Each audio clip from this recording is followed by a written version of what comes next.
Hello my loves, and welcome back to my channel where we're all about leveling up, elevating, and living our absolute best lives. So today's video is, well, this week's feature for foundation is the Laura Mercier. Let me get all the words in because they've been making them so long these days, I don't understand why. Laura Mercier Flawless Fusion Ultra Long Wear Foundation. So I wanted to do this foundation because I actually haven't tried any of Laura Mercier's foundations before. I am obsessed with the setting powder. Like, it is the best thing to have happen to my beauty routine. Like, that elevated me from being like kind of like more basic cakey makeup to like more flawless skin finished makeup. So I was really excited and I was just like, how have I not tried their foundation before? Like, this is so freaking weird. So that's what brings us to this video. So in today's video, we'll touch on the application process, flashback, color, price, undertone, do you need to use a lot, just every topic that you can think of that you would want to know on foundation that we just don't talk about sometimes. So let's get straight into this video. We're gonna go ahead and start with the application process. I'm gonna put a little bit on my hands. We'll work our way around and see how it looks. So I'm using just a flat Sephora brush.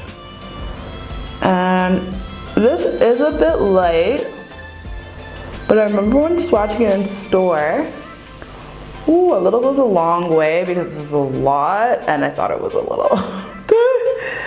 All right, let's work this area. See, the forehead doesn't look as crazy. Let's use this product and bring it around. I remember swatching it in store and this was the best color for me there, and this is the color 6N1, which is the color called Truffle. This is a little lighter, but typically when I wear foundation, not even typically, every time I wear foundation, or contour and highlight and all that fun stuff. So I put a little too much here and it's not getting on my brush to put on the other side, but you can tell by my forehead the color match is not bad. It's actually pretty good. The cheek, I just put too much. So a little goes a long way. Just like put a little and work it on your face. I just don't think you need to be doing the absolute most with this product. So that is a good point to mention in the application process. It does move around quite easily. You just have to do it quickly. Okay, so what I'm noticing is it's thicker, so it's not as seamless as a lot of higher end brands.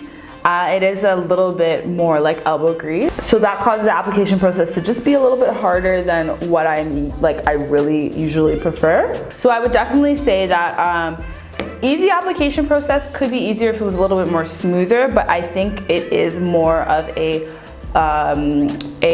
thicker, like a medium to heavy weight foundation. So that's why it's not really like a light foundation or like a light to medium. It's a medium to heavy, depending on how much you put on. Oh my God, I need a new brush. The hairs just want to F with my face right now. Okay, as I was saying. Application process, I would give it like a 75%. Could be better just because a lot of its competitors in the same range do better application for sure. But other than that, not mad at it. It's not the worst. I've had worse. So what I'm gonna do next is beat my face, and then I'll come back on camera and we'll talk about the rest of the points. So let's go ahead and get into flashback. Usually this is much better topic for concealer, but I'm gonna take a couple pictures nonetheless in this lighting. And then I'll go ahead and take photos as well with outside lighting, and then you guys can kind of tell what they look like. So in terms of flashback, what I loved about this is that it actually does look like a skin finish, and I love that about this foundation. What I was scared of was because, as you saw in the application process, it did come off a little bit reddish, but it does settle into the skin very similar to my color, and then just with a little bit of a contour magic. It really did blend really well with my skin. So I did appreciate that part a lot about the foundation, the Flashback. So for Flashback, we're good for photos, honey. The biggest test I feel like is when you're at the club. It's just like, it's darkness and someone takes a picture of you. That is the ultimate Flashback test. So the next topic I want to talk about was undertones. So in this particular color, like I mentioned earlier, it is Truffle and it's 6N1. So the undertone is neutral. It did look reddish putting it on, but it set really nicely. I feel like it did set to become neutral. Not like a Fenty Beauty, which is reddish going on and reddish throughout the day. That foundation is quite woo, you know, but I feel like for this particular one, it did stay true to the neutral undertone. Happy about that. It's just like in the bottle and when you're swatching it, it does look red. I will say that. And I will mention while we're at it, if you haven't already, please do subscribe to my channel where we just talk about all things, like I said, leveling up, elevating, living our best lives. So everything from beauty, fashion, travel, all the things and elements to be the best you possible and to truly live your most authentic, most fun, adventurous life. So the next topic that I want to talk about is the price of this foundation. It is 48 USD, which I feel like is pretty decent. It is a little bit more than Fenty Beauty, but I do feel like Fenty Beauty went in with a strategic price point for this industry, given that it's a celebrity brand. But it's 48, so it's about $10 more, I think, than Fenty Beauty, or a few dollars more. Maybe $6 or something, but it's not as high as Giorgio Armani or YSL or any of those. You're still getting a good high-end quality. What I will say is that once you start to creep up into higher prices, I feel like the foundation should just become more seamless to apply. And this one, like I said, in the application process, I gave it like a 75% when it came to seamlessness. I just felt like it did require a little bit more work. But I think that given that it is Laura Mercier and I see what they're doing with their price points throughout, it makes sense. Would I pay 48 for it? So I will ask, would you guys pay 48 for it? Have you guys tried Laura Mercier, or just based off of what I've been saying so far, do you feel like 48 is a fair enough price? So how available it is? I got it at my local Sephora. I feel like it's available everywhere. You can get it at Sephora, you can get it online as well, and I believe a lot of the higher end department stores in Toronto also carried it too, so I feel like it's pretty much really around. Do you need to use a lot? Hell no, please do not use a lot. Like you saw in the application process, this area of my face, I was applying it and I think I just put too much on the brush and it was just really hard to maneuver it to another area. Sometimes with more seamless foundations or more light to medium weight, you're able to really move it around if you've kind of put too much on one side.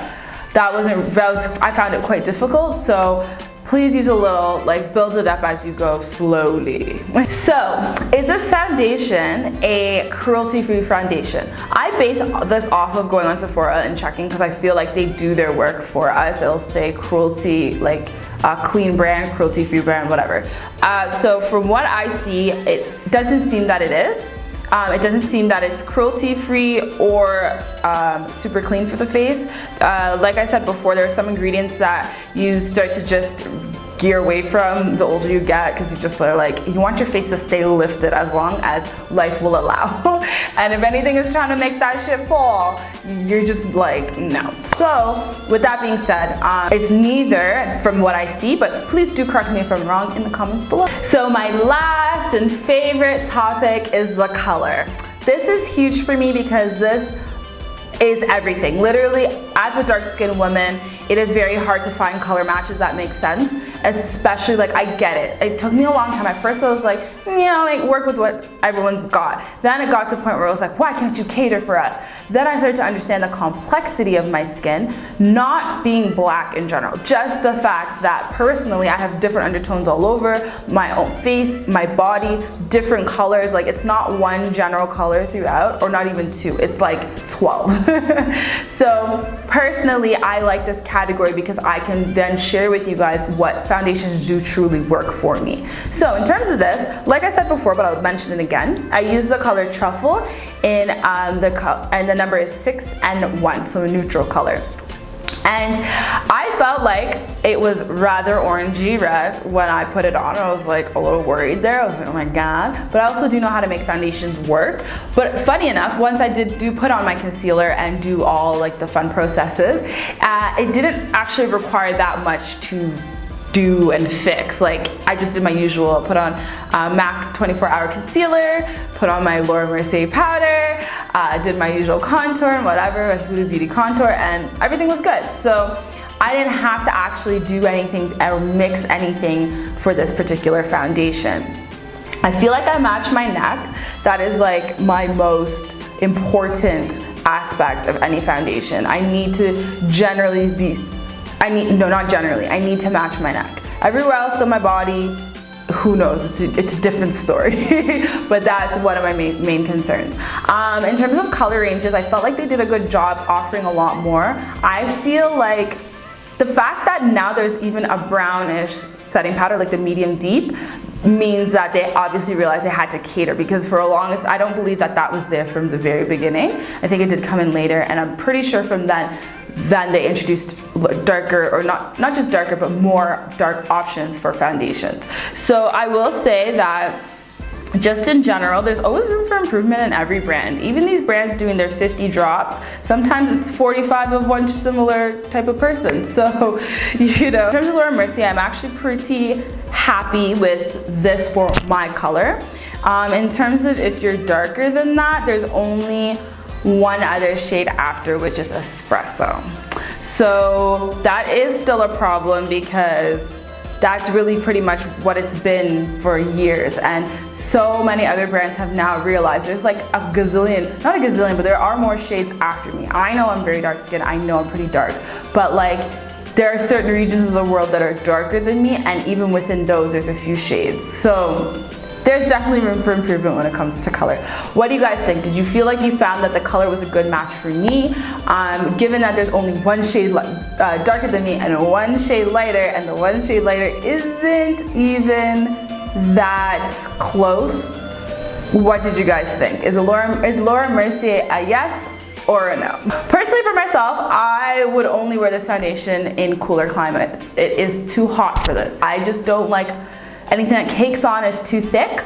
But for winter time, right now, even though I'm not in winter in the moment, but winter climate, this is a good foundation. I feel like it'll stay on your face, it'll keep everything together, and yeah, I feel like you'll be good to go with this. But yeah, I would like to say thank you guys so much for watching. I love to read all types of comments, so please do leave them below. And please remember to level up, elevate, and live your absolute best life every single day. Please do check out my other videos, and I'll see you guys next time. Bye, loves.